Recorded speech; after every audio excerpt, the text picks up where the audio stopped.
2021년 12월 24일, 한 남자가 15년간 키워온 메기떼에게 잡아먹히는 사건이 발생했습니다. 시 씨는 갈기갈기 찢겼습니다. 이것은 사고도 꾸며낸 이야기도 아닌 시커먼 물과 거짓 눈물 아래 감춰진 정교한 살인 계획이었습니다. 그는 한때 충남 금산의 메기제왕이라 불리며 수십억 대의 자산, 아름다운 아내, 화목한 가정을 이루었지만 단 하룻밤 만에 모든 것이 무너져 내렸습니다. 그의 아내는 마당 한가운데서 오열했지만 그녀의 눈은 연못 쪽을 힐끗 쳐다보고 있었습니다. 그리고 연못의 메기들은 마치 물밑에 무언가를 감추고 있기라도 한 듯 미친 듯이 날뛰기 시작했습니다. 누가 그를 죽였을까요? 범인은 왜 이토록 잔인한 방법을 택했을까요? 그리고 한때 황무지 속 낙원이라 불렸던 그 작은 집에 굳게 닫힌 문 뒤에서는 무슨 일이 있었던 걸까요? 오늘 영상에서는 메기 제왕의 마지막 식사에 대한 등골 오싹한 진실을 이야기해 드리겠습니다. 진흙탕 속에서 증거물을 건져 올렸을 때 수사관조차 할 말을 잃게 만든 충격적인 사건입니다.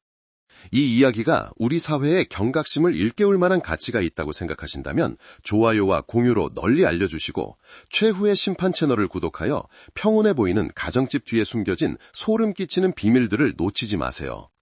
숨막히는 침묵 속에서 열흘이 흘렀습니다. 평생을 충남 금산의 메기 양식장과 함께해온 박진석 씨가 기이하게 사라졌습니다. 문자 메시지도 전화 한 통도 없었고 오토바이는 마당에 그대로 세워져 있었습니다. 흙 묻은 삼선 슬리퍼는 현관 앞에 가지런히 놓여 있었습니다. 모든 것이 너무나도 정갈해서 마치 그가 마지막으로 존재했던 그 순간에 시간이 멈춰버린 것 같았습니다. 그의 아내 이수진 씨는 사방을 울며 돌아다니고 이웃과 경찰에 남편을 찾아달라고 호소했습니다. 하지만 그녀가 양식장 연못을 바라볼 때마다 그 눈빛에는 두려움인지 경계심인지 모를 무언가가 스쳐 지나갔습니다. 도 경찰이 수사에 착수했습니다.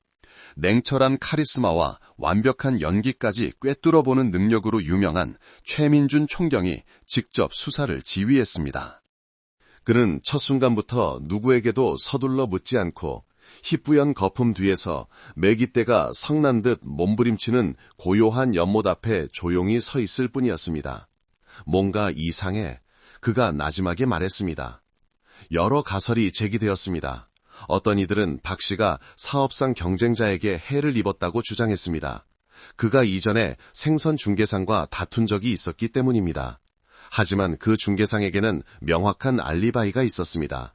또 다른 이들은 박 씨가 읍내에 애인을 두고 집을 나갔다고 수군거렸지만 경찰이 확인한 결과 근거 없는 소문일 뿐이었습니다.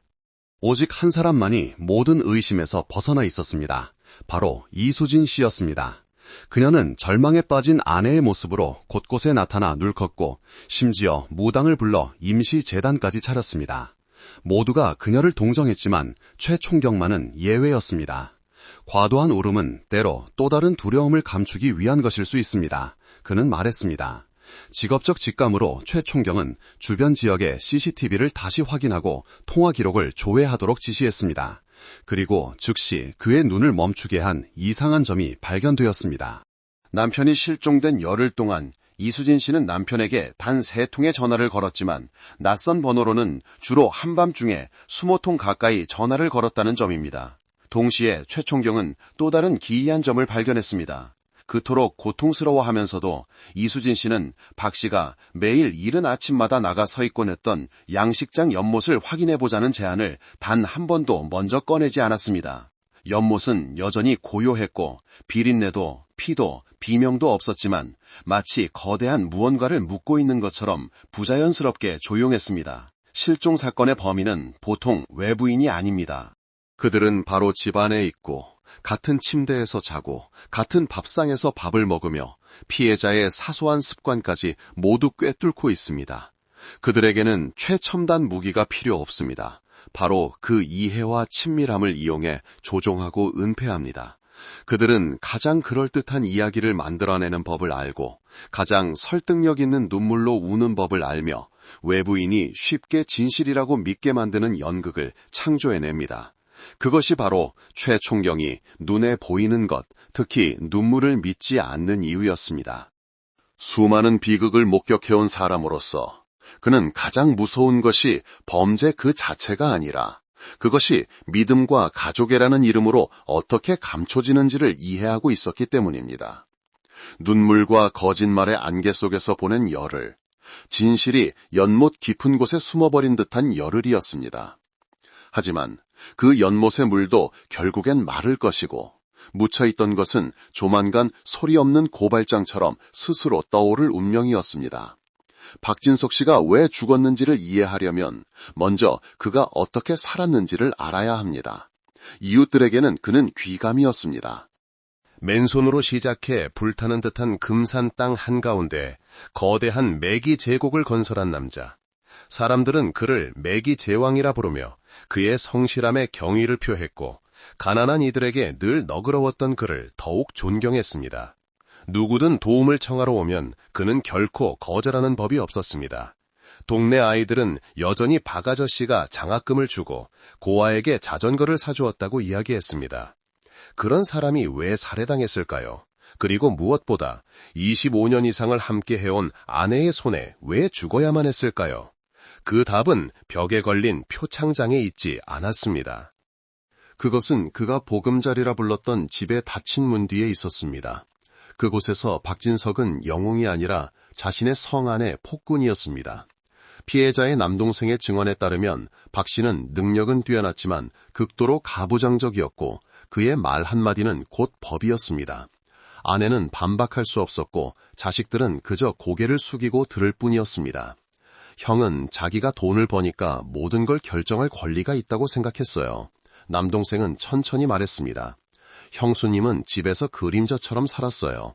25년간 반마디 대꾸도 못하고요. 그의 아내 이수진 씨는 한때 온화한 여성이었습니다. 하지만 그 온화함이 얼마나 갈 수 있었을까요? 매일 밤 그릇 깨지는 소리가 귀뚜라미 소리처럼 익숙해질 때, 집안의 모든 대화가 당신이 뭘 안다고 떠들어 라는 말로 끝날 때, 사랑은 나날이 닳아 없어지고 침묵은 밤마다 두터워져만 갔습니다. 그녀는 말하지도 저항하지도 떠나지도 않았지만 그녀의 내면에는 너무 오랫동안 억눌린 폭풍이 자리 잡고 있었습니다. 한 인부는 이렇게 회상했습니다. 사장님은 성격이 불같아서 하나면 하나고 둘이면 둘이었어요. 여러 번 우리 앞에서 사모님을 욕했는데 사모님은 그냥 고개만 숙이고 있었어요. 그런데 그러고 나서 아무 일 없었다는 듯이 밥 차리고 빨래를 하셨죠. 그것이 바로 정신적 학대의 잔인함입니다.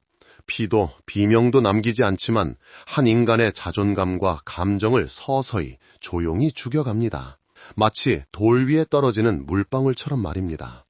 어느 저녁 박 씨는 술에 취해 집에 돌아와 밥상을 엎어버리며 으르렁거렸습니다.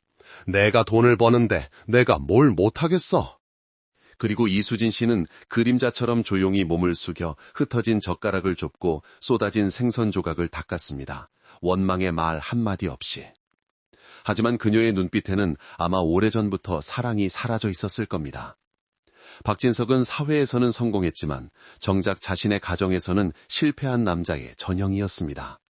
그는 돈으로 침묵을 샀고 권력으로 외로움을 덮었습니다. 세상 사람들 눈에는 은인이었지만 그와 한 이불을 덮는 여자의 눈에는 그는 결혼을 출구 없는 금빛 3장으로 만든 간수였습니다. 저는 그 사람과 기계처럼 살았어요. 밥하고 청소하고 침묵했죠. 사랑했지만 그 사람은 사랑이 필요 없었어요. 그저 하인이 필요했을 뿐이죠. 이수진 씨는 첫 신문에서 그렇게 말했습니다. 그리고 아마도 어느 날 밤 마지막 물 한 방울이 잔을 넘쳤을 때 그녀는 더 이상 그림자가 되기를 원치 않았을 겁니다. 어떤 대가를 치르더라도 그 어두운 그림자를 완전히 지워버리고 싶었을 겁니다. 폭력은 주먹질만이 아닙니다. 때로는 수년간 지속되는 경멸의 문초리, 욕설, 무시이기도 합니다. 살해당한 사람이 모두 피해자인 것은 아니며 살인자가 모두 처음부터 악인인 것도 아닙니다. 그들은 너무 오랫동안 억압되고 쌓이고 짓눌린 것들의 결과물이며 어느 날 조용하지만 잔혹하게 폭발해버린 것입니다. 때로는 작은 균열 하나가 붕괴의 시작이 되기도 합니다. 수사 초기 며칠 동안 모든 의심은 익숙한 원 안에 머물러 있었습니다. 박진석은 실종되었고 이수진은 통곡했으며 매기 때는 기이할 정도로 사나워졌습니다. 하지만 최민준 총경이 한밤중에 통화 목록을 다시 검토했을 때 낯선 이름 하나가 계속해서 나타났습니다. 강지훈. 지훈은 가족과 친한 사이가 아니었습니다. 그는 생선 중개상으로 매입을 위해 양식장에 자주 드나들었습니다. 30대 초반에 말쑥한 외모, 꿀처럼 달콤한 말솜씨를 다졌습니다. 인부들은 지훈이 평소보다 일찍 오곤 했다고 말했습니다. 그리고 박진석이 없을 때마다 그의 시선은 허리를 굽혀 매기에게 먹이를 주는 이수진 씨에게 유난히 오래 머물렀습니다. 처음에는 그저 형식적인 인사 몇 마디였지만 이내 심심풀이로 들르거나 더운 오후에 아이스 커피를 건네거나 깊은 밤 안부를 묻는 메시지로 이어졌습니다. 감정 없는 결혼 생활의 냉기 속에서 낯선이가 건네는 술처럼 달콤한 말은 때로 그 어떤 술보다 사람을 더 쉽게 취하게 만듭니다. 그 사람 말고는 아무도 저에게 힘들지 않냐고 물어봐준 사람이 없었어요. 이수진은 신문에서 그렇게 고백했습니다. 가슴을 애는 듯한 고통스러운 말이었습니다. 때로 한 여자를 벼랑 끝으로 미는 것은 불륜이 아니라 잘못된 사람에게서 너무나도 적절한 시기에 찾아온 이해심이기 때문입니다. 하지만 이것은 사랑 이야기가 아니었습니다. 이것은 범죄의 동맹이었습니다. 이수진에게는 기댈 어깨가 필요했지만 지훈은 사랑 때문에 다가온 것이 아니었습니다. 그는 그녀의 눈 속에서 외로움과 억눌린 분노를 보았고 그것을 기회로, 즉 자신이 가져보지 못했던 것들을 가장 짧고 악랄한 길을 통해 손에 넣을 수단으로 이용했습니다. 그들은 연못가 허름한 찻집에서 몰래 만났습니다. 지훈은 속삭였습니다. 누나가 더 이상 힘들어하는 걸 보고 싶지 않아요. 저였다면 누나는 진짜 인생을 살 수 있었을 텐데. 잊혀진 삶의 어둠 속에서 이수진은 믿었습니다. 그것이 사랑이라고, 그것이 해방이라고 믿었습니다.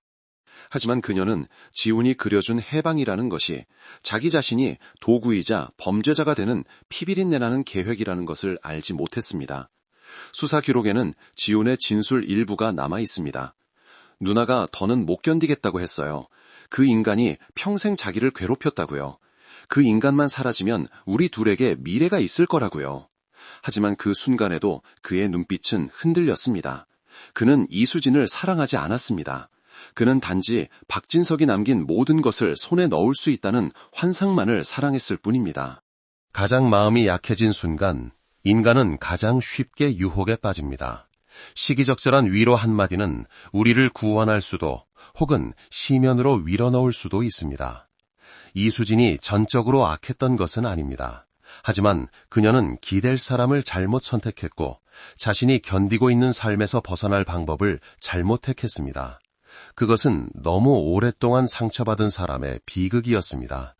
그들에게는 더 이상 옳고 그름이 중요하지 않았습니다.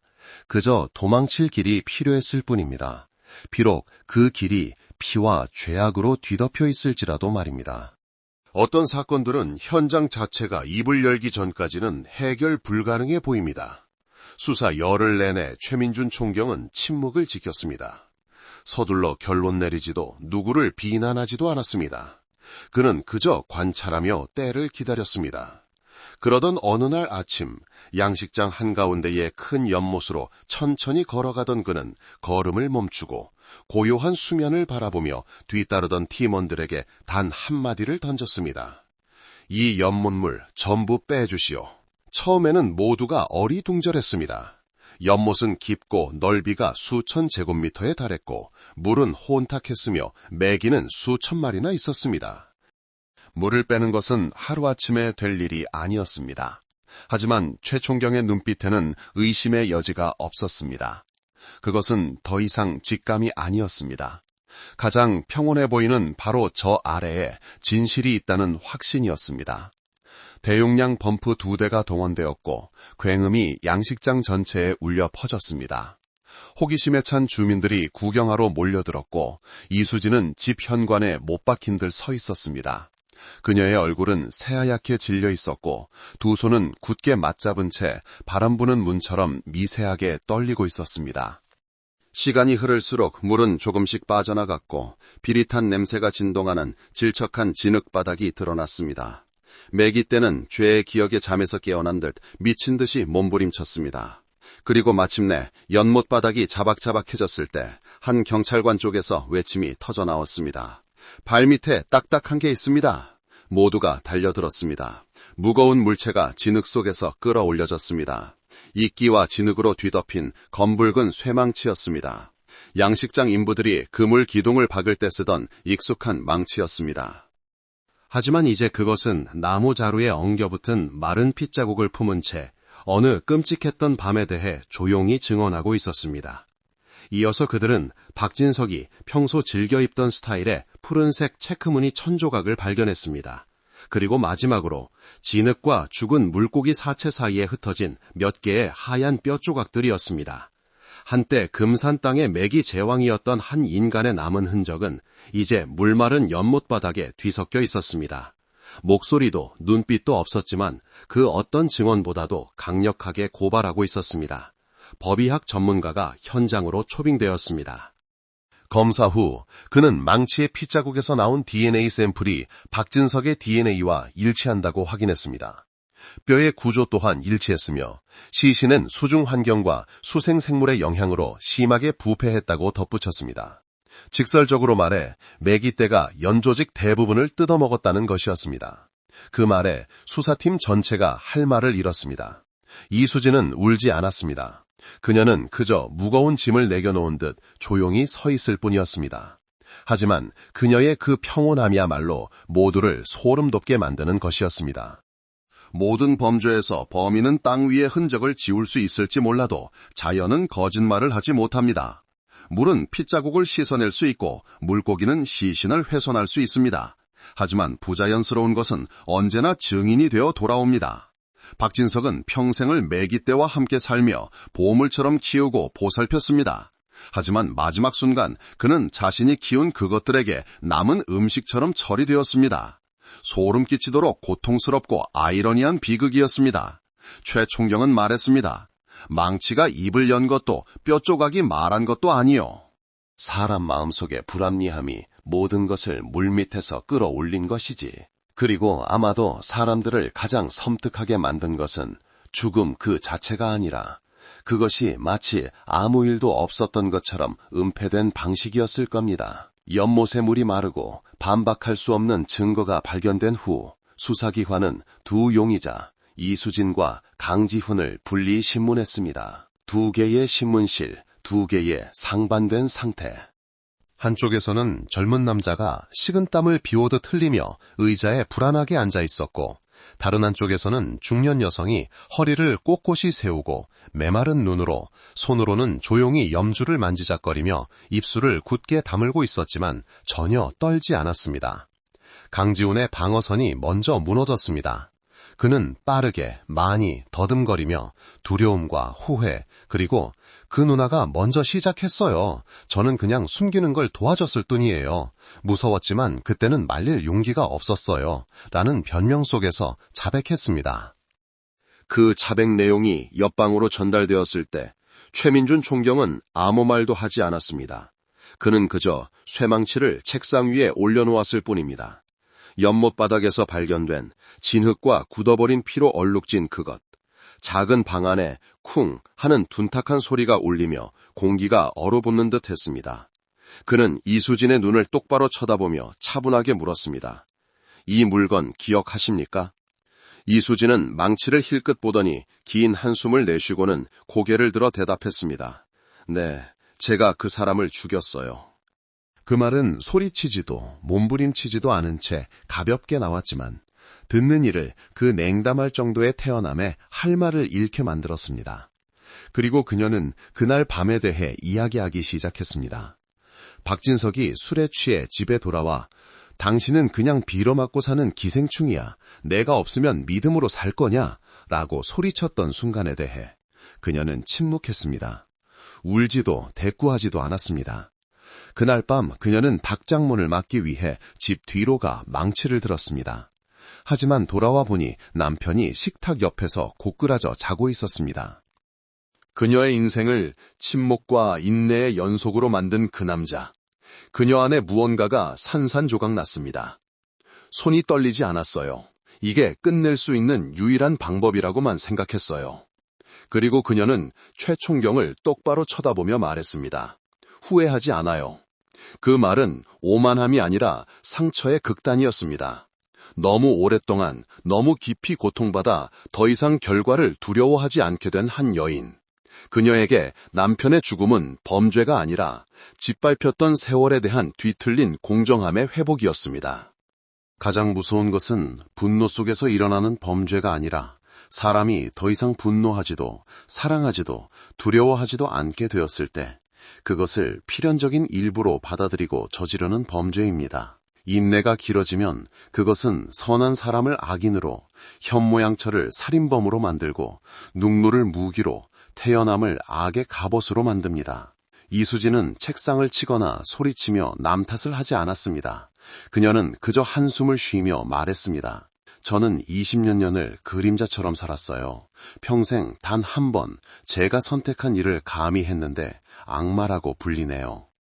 그리고 그녀는 침묵했습니다. 마치 마침내 어둠이 목소리를 얻은 것처럼. 재판은 박진석이 살아있을 때의 나날과 별다를 것 없는 무더운 아침에 열렸습니다. 하지만 오늘 그는 법정 중앙에 놓인 영정사진으로만 존재했고 그 뒤에는 더 이상 할 말을 잃은 무거운 눈빛들로 가득 찬 사람들이 조용히 앉아 있었습니다. 재판장이 또렷한 목소리로 선고했습니다. 피고인 이수진, 살인죄로 사형. 피고인 강지훈, 범인 은닉죄로 무기징역. 아무도 박수치지 않았고 아무도 기뻐하지 않았습니다. 그 방 안에는 승자가 아무도 없었기 때문입니다. 아래쪽에서 박진석의 남동생이 고개를 숙이고 울었습니다. 그는 분노 때문이 아니라 무력감 때문에 울었습니다. 평생 누구의 말도 듣지 않았던 형, 그리고 아내의 마지막 절규를 들었을 때는 이미 너무 늦어버렸기 때문입니다. 다른 좌석에서는 이수진의 부모님이 넋을 잃고 아래를 내려다보고 있었습니다. 하얗게 센 두 분의 머리가 떨렸습니다.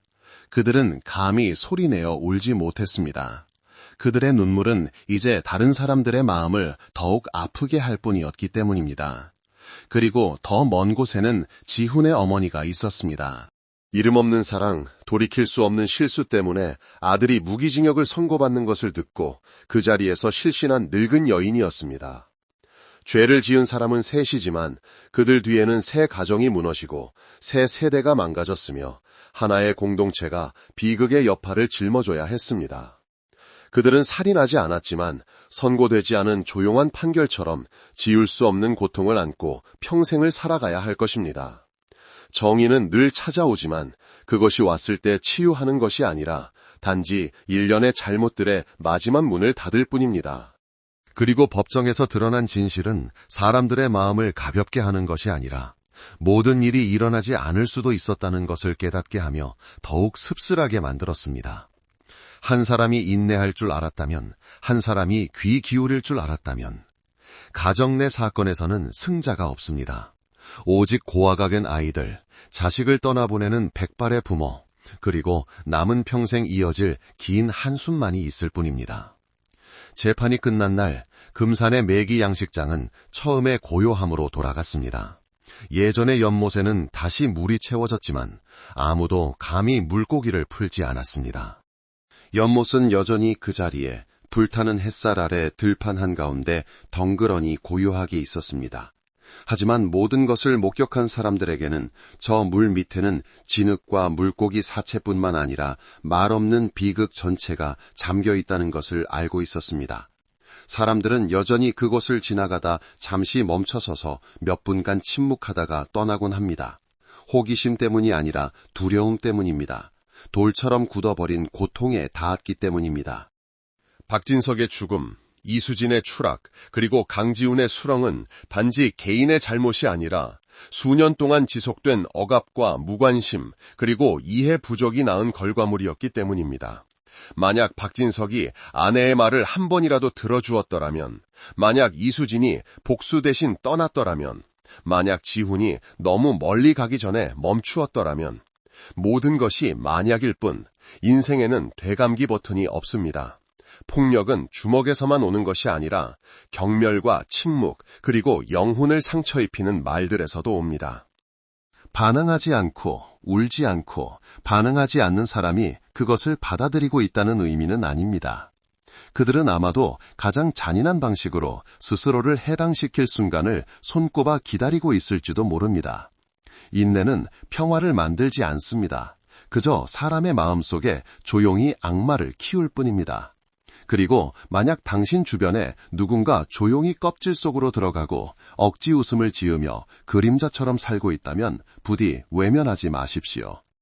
때로는 안부 한마디, 관심 어린 눈빛, 괜찮아? 라는 한마디가 그들이 허우적거리는 외로움의 바다에서 붙잡을 수 있는 유일한 구명조끼가 될 수 있습니다. 이 이야기가 당신에게 생각할 거리를 던져주었다면 경고의 메시지를 널리 퍼뜨리기 위해 이 영상을 공유해 주십시오. 어쩌면 어느 한 구석에서 침묵 속에서 고통받고 있는 누군가가 이 이야기를 통해 너무 늦기 전에 자기 자신을 되찾게 될지도 모르니까요. 여러분은 지금 어디에서 이 이야기를 듣고 계신가요? 오늘 제가 들려드린 이야기 어떠셨는지 궁금하네요. 댓글로 여러분의 생각을 알려주세요. 여러분 모두의 삶에 늘 평안과 행복이 가득하기를 진심으로 기원합니다. 혹시 여러분에게도 우리 모두와 함께 나누고 싶은 특별한 사연이나 재미있는 이야기가 있다면 주저하지 마시고 댓글로 남겨주세요. 다 함께 소통하며 좋은 에너지를 나누고 싶습니다.